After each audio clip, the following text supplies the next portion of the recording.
I used to believe that the strongest things in life announce themselves, that anything capable of changing a person would arrive with unmistakable force, with noise, with conflict, with moments so obvious they could never be forgotten. I believed transformation needed an event, a beginning that could be pointed to years later. I don't believe that anymore, because nothing about this arrived that way. It didn't begin with a conversation that changed everything. It wasn't a confession. It wasn't a promise. It wasn't even a moment I recognized while it was happening.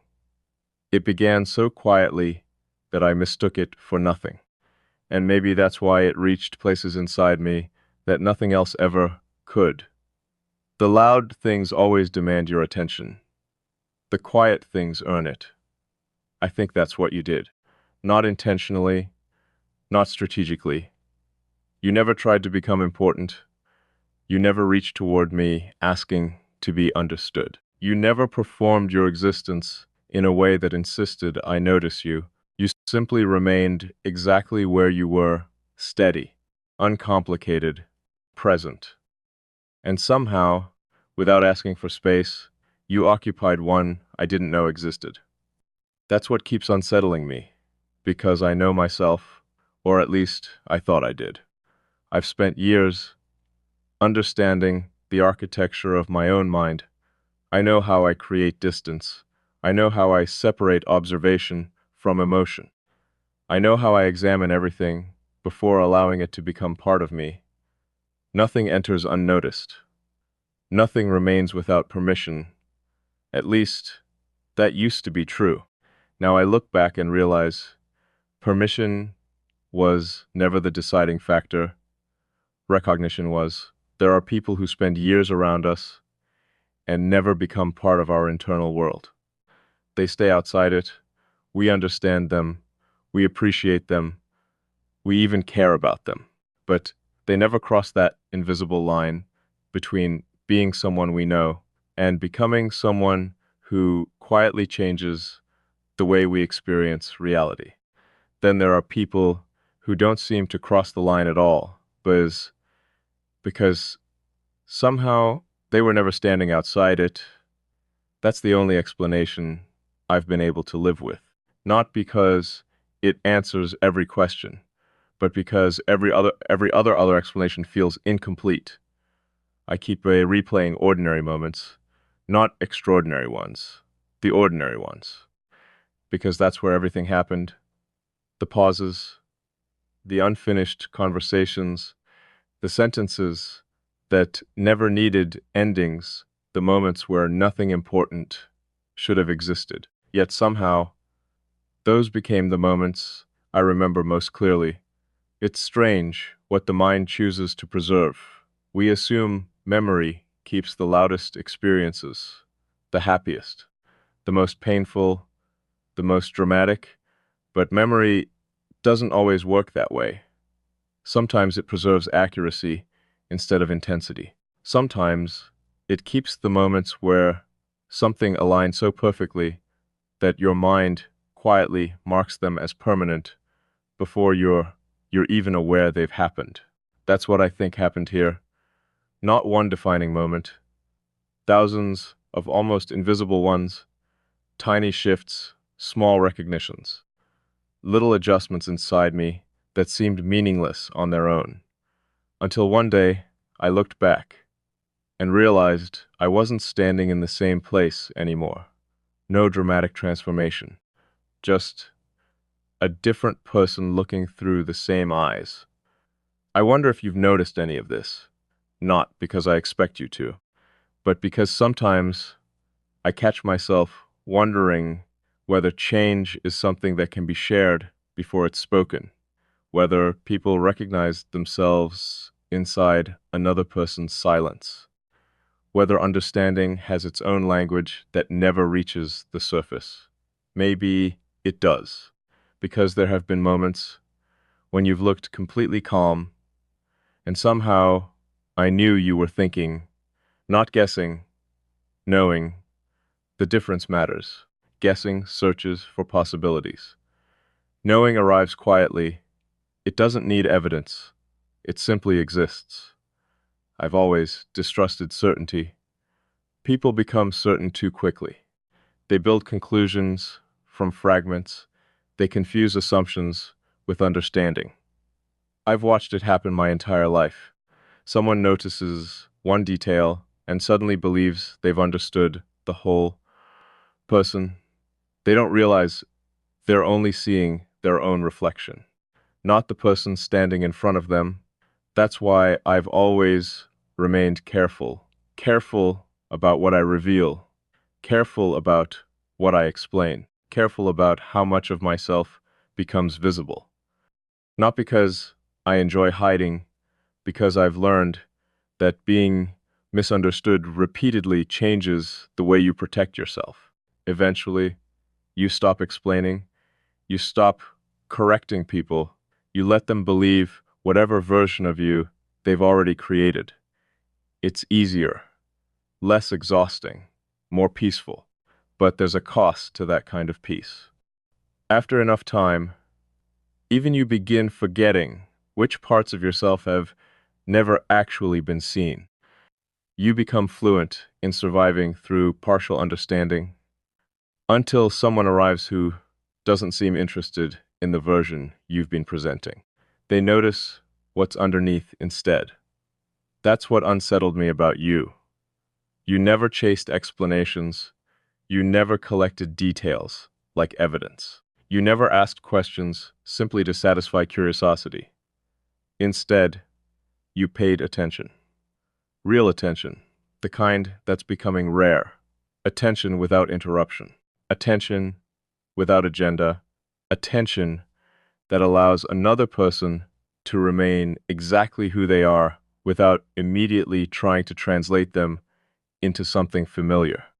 I'd almost forgotten that kind of attention existed. Maybe I'd never experienced it at all, because attention like that doesn't feel intrusive. It feels quietly respectful, like someone standing at the edge of an ocean without demanding the tide explain itself. There are very few people capable of doing that. Most become uncomfortable with uncertainty. They need labels, definitions, immediate conclusions, anything that removes the discomfort of not knowing. But you've never seemed afraid of not knowing everything. Ironically, that may be why you understood more than anyone else. Understanding isn't created by rushing toward answers. Sometimes it's created by resisting the temptation to invent them. That realization stayed with me longer than I expected. Long enough that I started questioning other things I'd accepted without thinking. Like how we measure closeness, most people measure it by time, by history, by shared experiences, by conversations, by memories collected over years. And maybe that's true most of the time. But then something like this appears, something that ignores every rule you've relied on. Because what history explains this? What timeline justifies this level of familiarity? How do you explain feeling understood before you've even finished introducing yourself?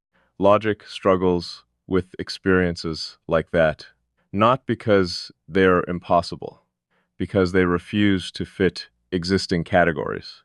I've tried placing this inside every category I know. Friendship, admiration, comfort, recognition, resonance. Every word explains part of it. None explain all of it.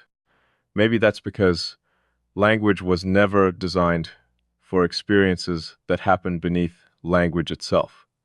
Some things exist before vocabulary reaches them. We only invent words afterward. I've spent so much of my life believing clarity comes from analysis. Take something apart, study every piece, understand how it functions, then you'll know what it is. That method works remarkably well until you encounter something whose meaning disappears the moment you start dismantling it. Like music, you can analyze every note, every rhythm, every instrument, every frequency. and still never explain why one particular melody makes someone's eyes fill with tears.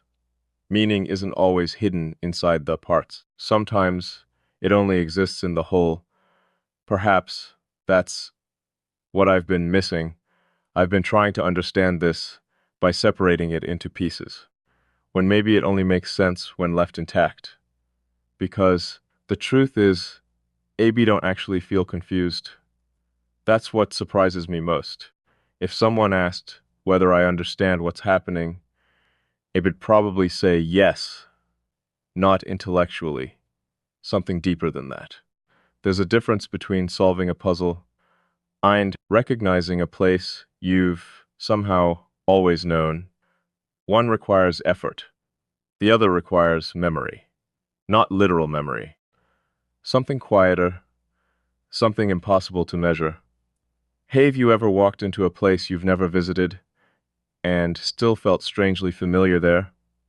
Not because it looked familiar, because it felt familiar, as though some part of you had arrived long before your body did. I've always dismissed experiences like that, assumed the mind was simply connecting invisible patterns, creating comfort from coincidence. Maybe that's still true. Maybe every extraordinary experience is built from ordinary mechanisms we simply haven't noticed, but even if that's true, it doesn't make the experience less real. The sunrise is still beautiful even when you understand the science behind it.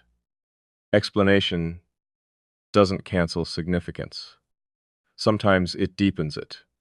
That's what keeps happening here. The more I examine this, less extraordinary it seems, not because it becomes smaller, because it becomes more natural. Like discovering something wasn't unusual after all, only unfamiliar. There's a difference. The unfamiliar becomes comfortable once understood. The impossible never does. And nothing about this feels impossible anymore. Only unexpected. I think unexpected things carry a different kind of weight. We prepare ourselves for difficulty, for disappointment, for success, even for happiness. But we rarely prepare ourselves for recognition, especially recognition that doesn't ask anything from us. You haven't asked me to become someone different. You haven't asked me to open up more. You haven't asked for explanations.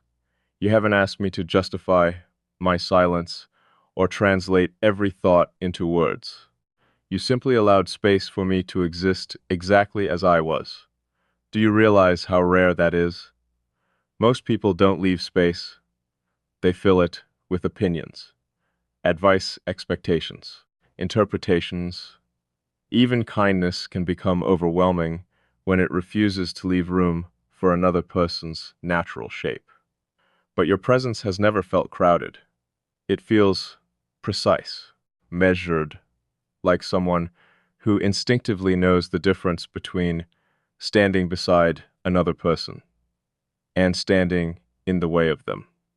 That's a rare instinct. Rare enough that I almost didn't trust it. Maybe that's why I kept observing. Instead of reacting, waiting for the pattern to break, waiting for inconsistency, waiting for the moment where everything would become ordinary again. But it never happened.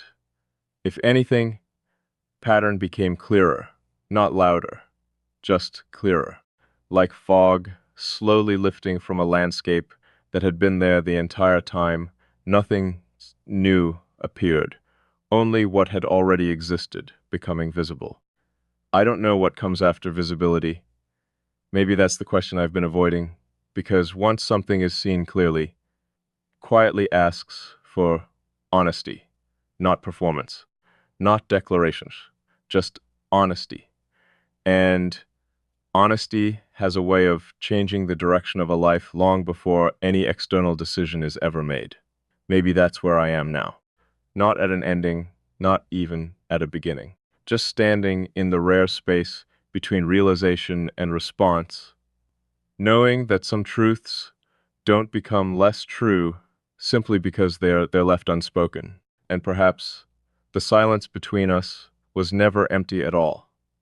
Perhaps it was simply waiting for one of us to become honest enough to hear what it had been saying from the very beginning. There was a time when I believed awareness was something you could control, that if you noticed yourself becoming too invested, too attentive, too internally connected to another person, you could simply redirect your focus. You could step back, create distance, return to the familiar rhythm of your own mind, and eventually everything would settle into its original place. That belief made sense. It was logical, predictable, safe. The problem is that reality rarely asks permission before proving our theories incomplete, because this never gave me a moment where I could consciously choose whether to continue. It continued on its own, quietly, paustately, without urgency, like water finding its own path through stone. You don't notice it at first. The surface looks unchanged. Everything appears exactly as it always has. Then one day you look closer and realize the stone itself has been reshaped, not by force, not by pressure, by consistency. That's what your presence has felt like. Not a sudden impact, a constant one. So subtle that I kept overlooking it, until overlooking it became impossible. I catch myself noticing things differently now, not because the world has changed, because the lens through which I experience it has. It's strange how transformation rarely announces itself from the inside. From the outside, people imagine change as dramatic, a visible shift, a clear before and after. But internally, change is almost silent. You don't wake up one morning feeling like someone else. You simply realize that the thoughts you once returned to no longer feel like home. The habits that once protected you no longer seem necessary. The walls you've maintained for years no longer appear as permanent as they once did, not because they've collapsed, because you've stopped needing them in the same way. That's the part I wasn't prepared for. I expected resistance. I expected myself to question every step, to analyze every possibility, to protect what I'd always protected. Instead, AB found myself becoming less defensive without ever deciding to, as if some deeper part of me had already concluded there was nothing here that required defending against. I've tried to understand why. I've considered every explanation I could think of. Maybe it's timing. Maybe I've simply changed with age. Maybe life has softened something in me I hadn't noticed. Those explanations are comforting. They're also incomplete because they don't explain why this shift happened here. Why now? Why with you? The mind is remarkably honest when you stop forcing answers.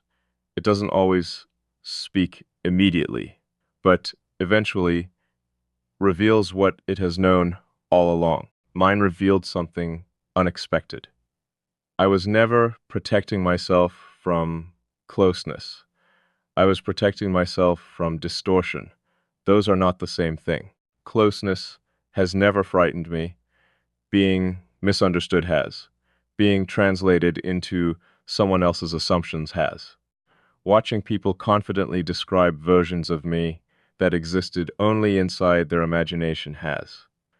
That kind of misunderstanding leaves quiet marks, not dramatic wounds, subtle ones, the kind that teach you to become increasingly careful with what you reveal. Eventually, caution becomes instinct. You no longer think about it. You simply do it. Until someone enters your life who doesn't seem interested in creating their own version of you, someone who waits, who observes, who allows understanding to emerge naturally instead of forcing it into existence. That's rarer than most people realize. Most conversations aren't actually about understanding. They're about confirmation.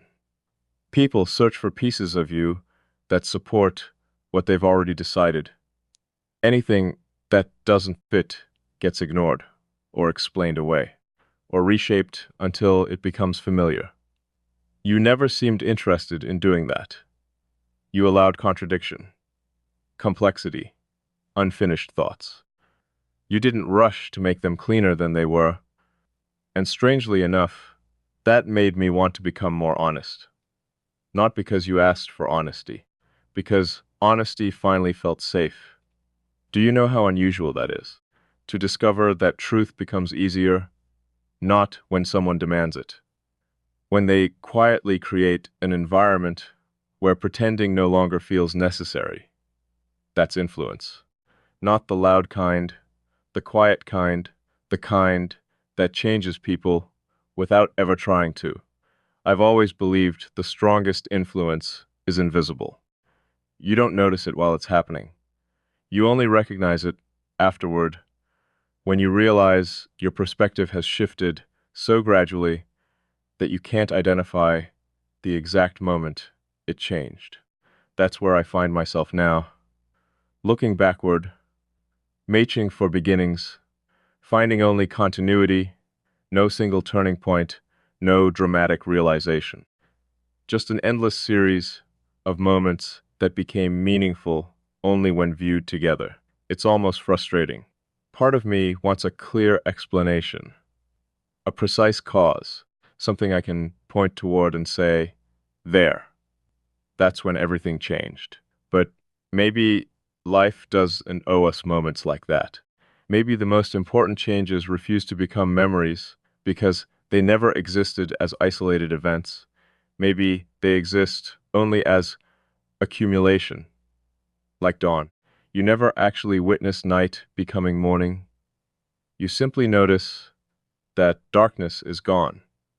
I've started wondering whether human connection works the same way.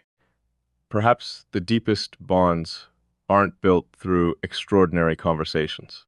Perhaps they're built through countless ordinary ones that slowly remove the distance neither person realized still existed. There's something comforting about that thought.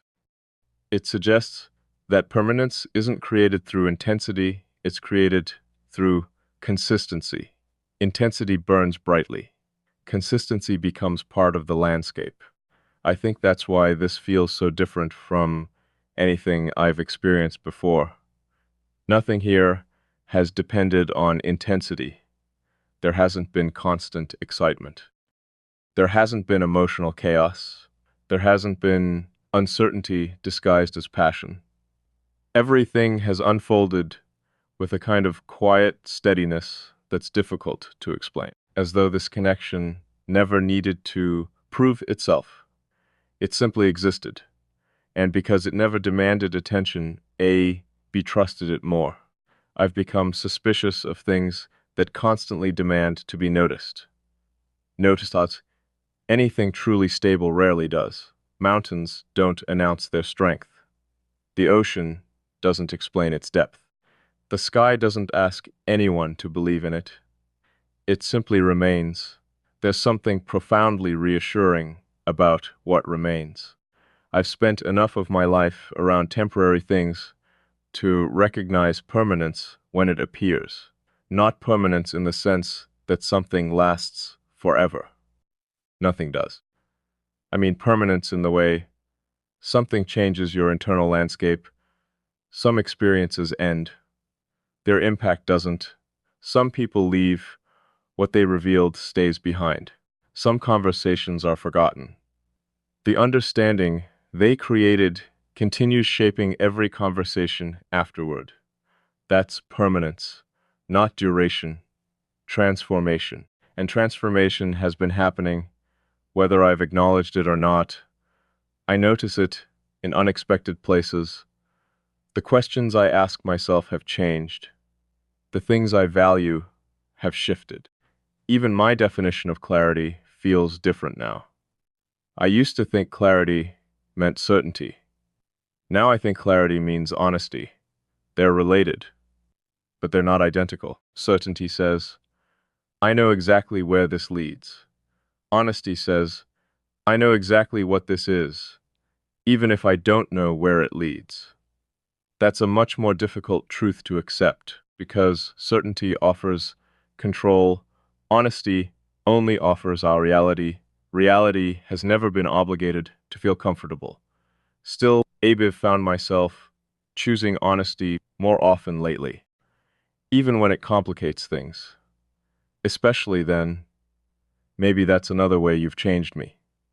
Not by giving me answers, by making it harder to live with comfortable illusions. There's a strange freedom in that. I've realized how much energy it takes to maintain emotional distance, once that distance no longer reflects reality. At some point, pretending becomes more exhausting than admitting the truth, not publicly, internally. That's the admission that matters first. Everything else comes later, or maybe never. Not every truth needs to be announced. Some only need to be acknowledged. I've been carrying that acknowledgement quietly. Not because I'm hiding it, because I'm respecting it. Some things deserve time before they're spoken, not to become more convincing, to become more accurate.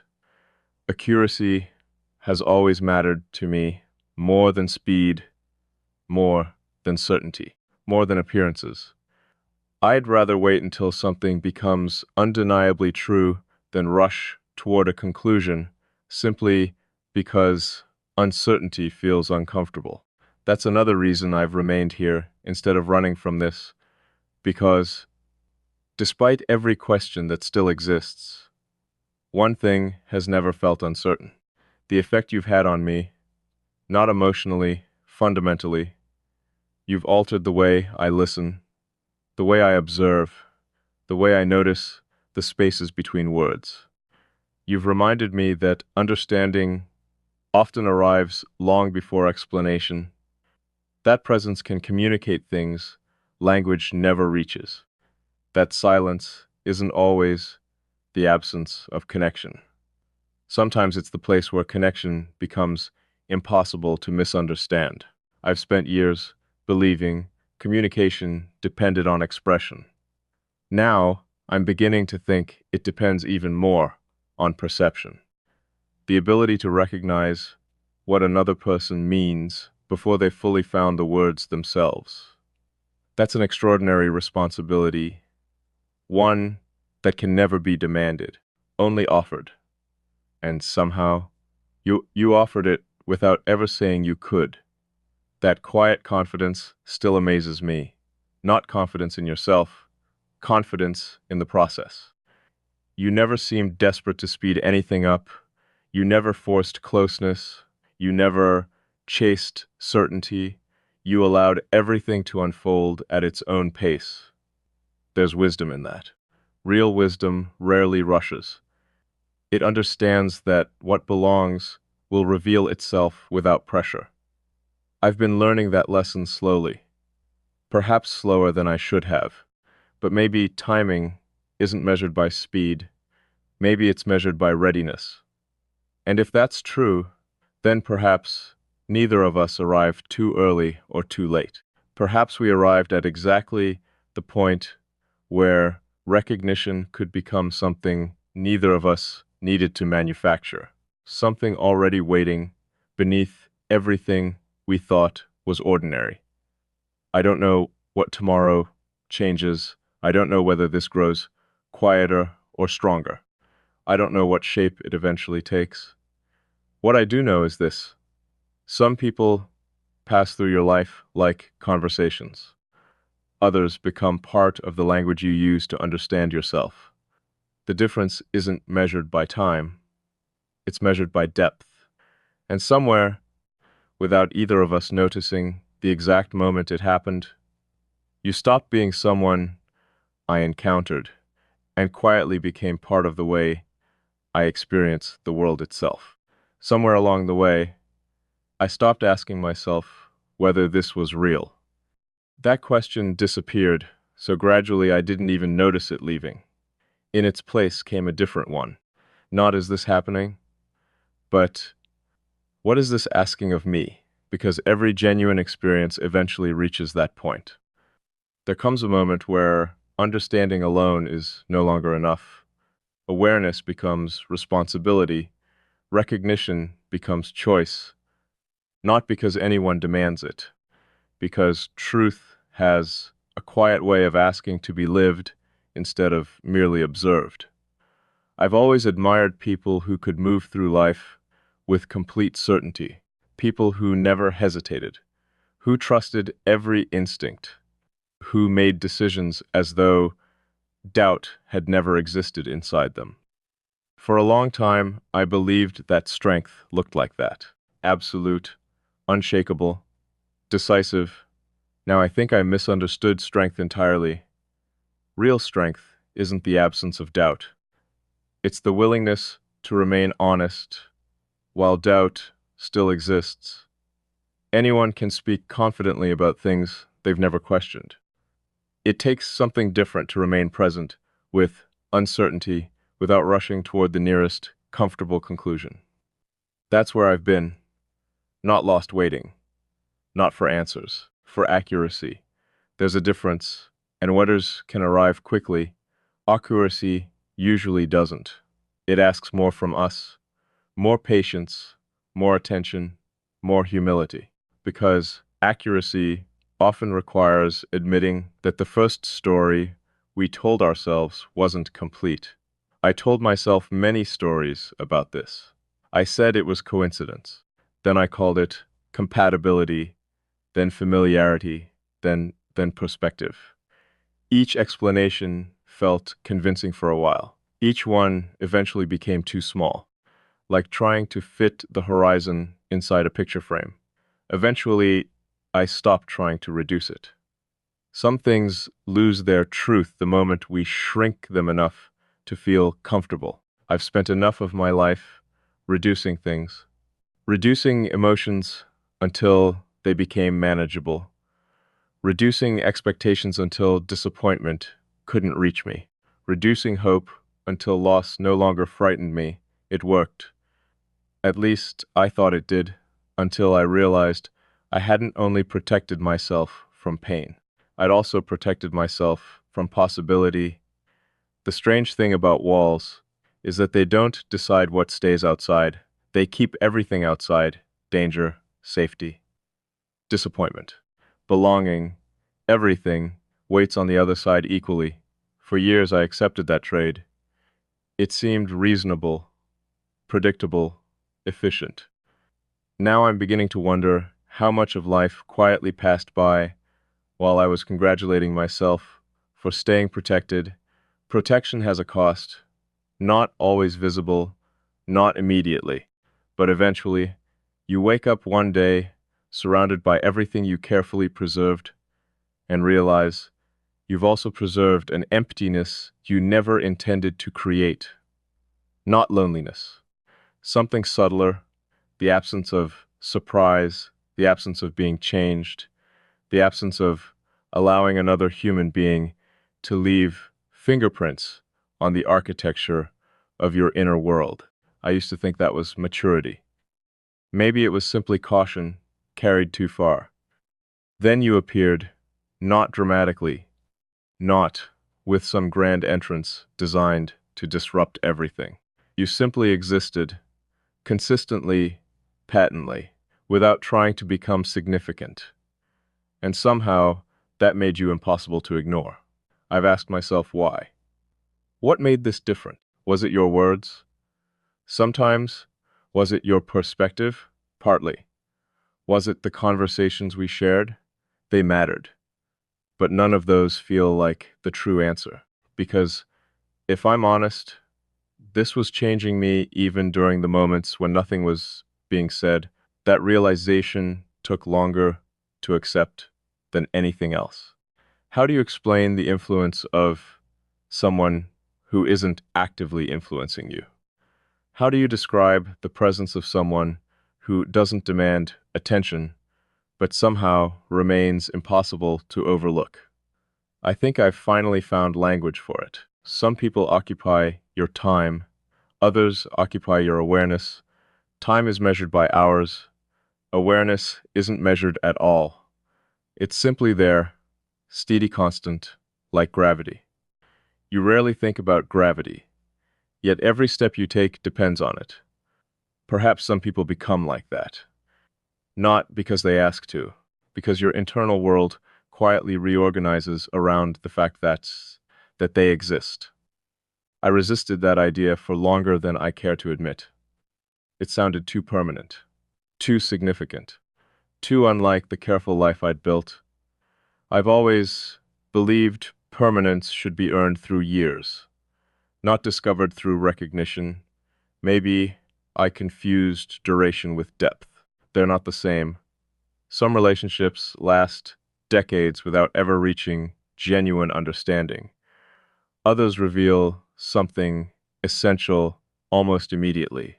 Time can strengthen connection, but it doesn't automatically create it. Recognition does. I've come to respect recognition in a way I never used to. Not because it's mystical, because it's precise.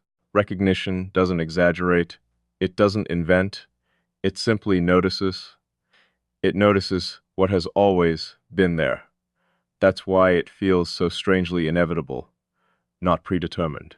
Just honest, like finally admitting you've been reading the same sentence incorrectly until one day your eyes naturally see what was written all along. Nothing changed on the page, only your perception. Maybe that's what's happened here. Nothing magical, nothing impossible. Only perception becoming more accurate than it used to be. The accuracy changes everything.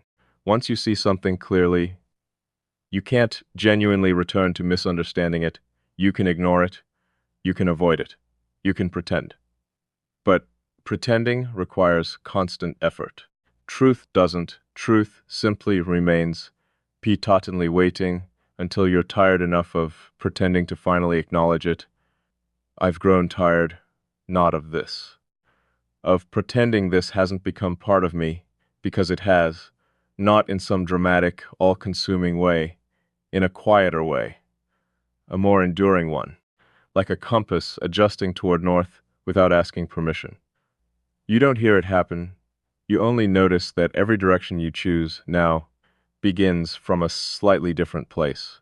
That's how my inner world feels, reoriented, not replaced, still mine, but undeniably changed.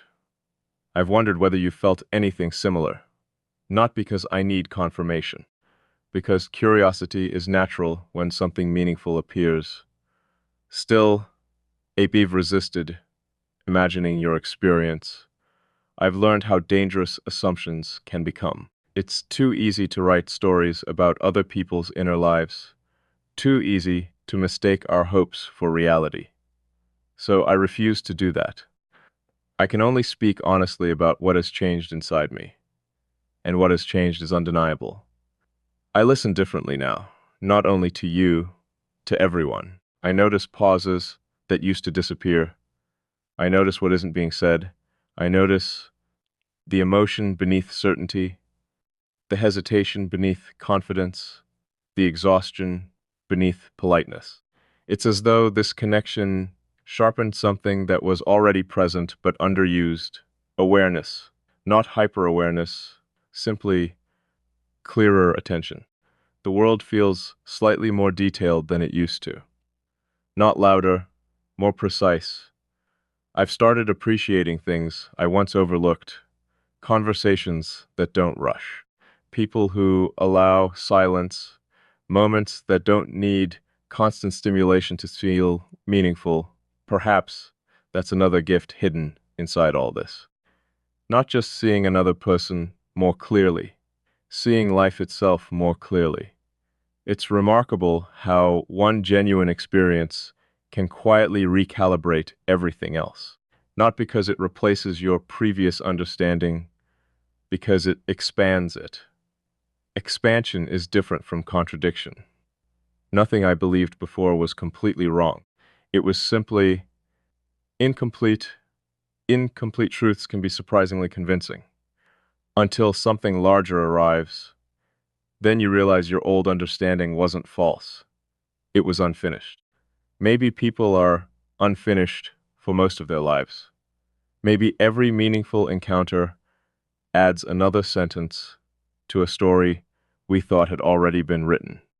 If that's true, then you've written something into mine that can't be erased. Not because it's unforgettable, because it's become structural. It supports the way I think now, the way I observe, the way I understand. That's what structures do. They disappear into usefulness.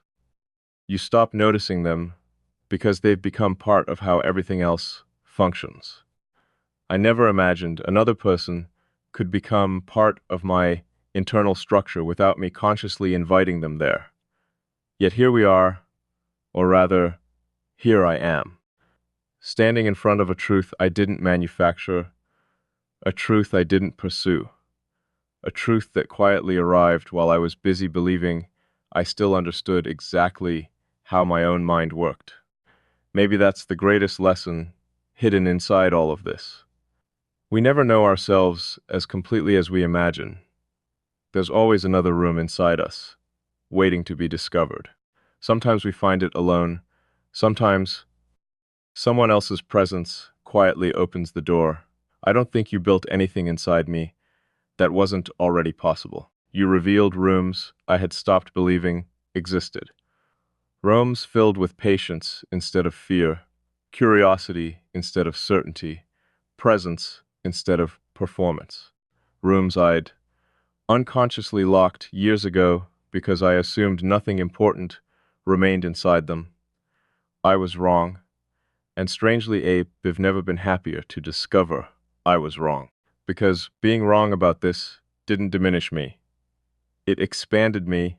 It reminded me that certainty isn't the highest form of wisdom. Openness is. The willingness to let reality become larger than your previous understanding.